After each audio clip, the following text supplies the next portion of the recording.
holy women coming together in unity. Seeing that subject, I began to search the scriptures for such occasions. And I found a whole lot of independent single women doing some great things for the Lord. I read about the judge, Deborah.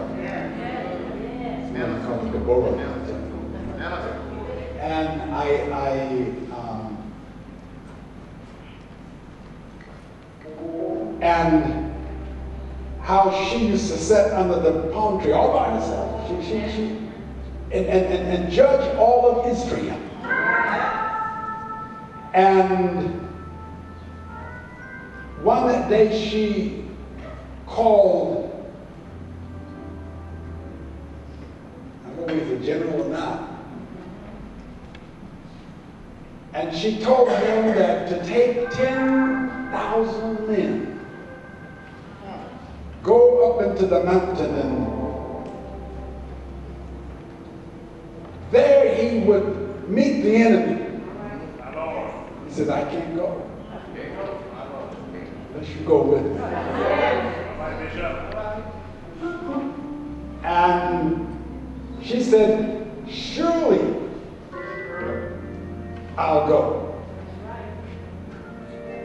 And she went, and God gave him the victory.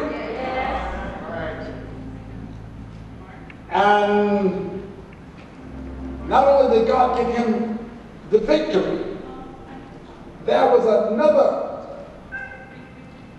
woman that was sort of unknown. And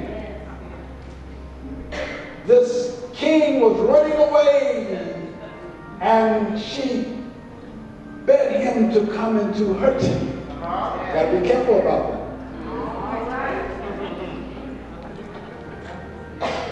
And he asked for some water, and she gave him more than he asked for. She gave him some milk. Covered him up. He never woke up again. She put a tin spot through his temple. Women can be a little dangerous.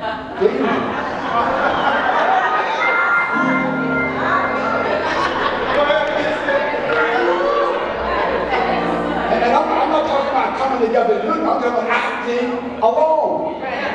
What would happen if 2 or 3 of them got together? And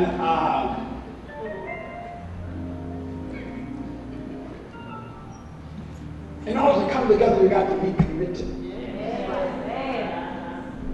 You got to be committed. And again, I didn't find a group or 2 or 3 working together. I found a lady in the land of bread, Bethel, and she had gone there with her husband, and she lost both her husband and 2 sons. And in losing her husband and 2 sons, she was left with 2 daughter-in-laws. One decided to stay, and when God regenerated bread in Bethel, she headed home, and one of them, this is what I'm saying, you got to be committed. One of them would not let her go. She said, stay with your folk. Don't come with me. She said, wherever you go, I'll go.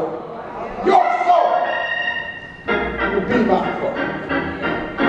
She was committed. And God had used women.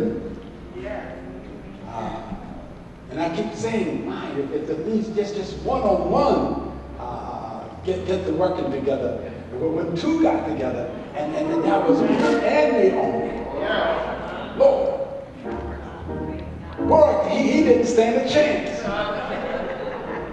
Because Naomi sort of whispered into Ruth's ear.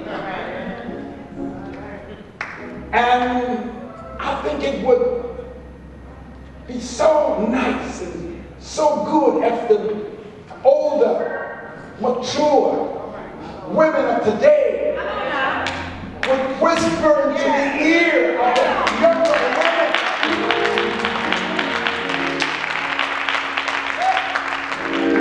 And tell them. And now imagine there's just two getting together. And she told her what to do and how to do it. Anyway, she got her man.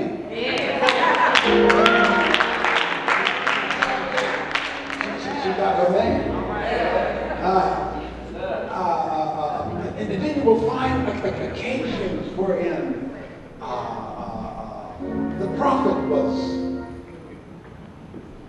the brook had dried up.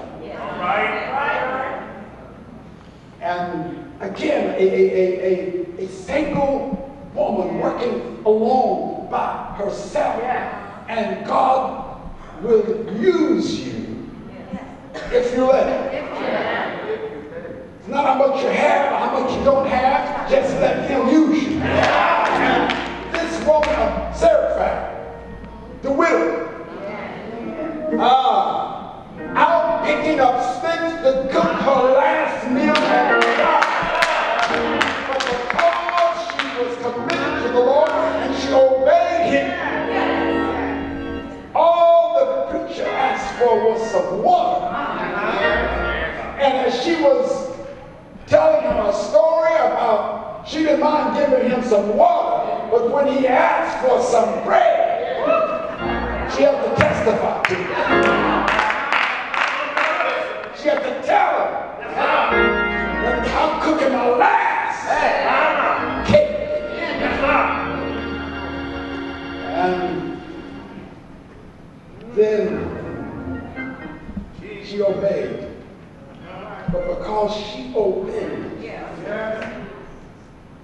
think it was about 3.5 years. Every time she went back to the meal barrel, there was meal in the barrel. Every time she went back to the cruise for oil, there was oil.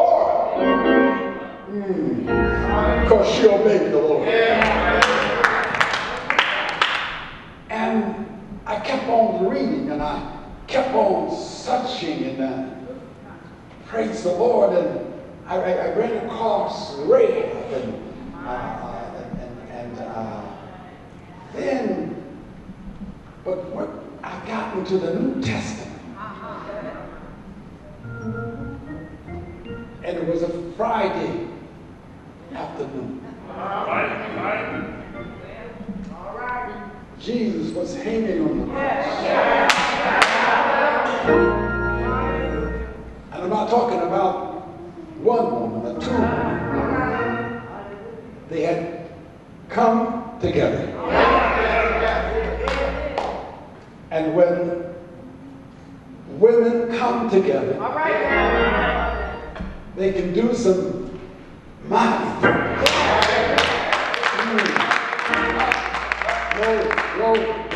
Glory.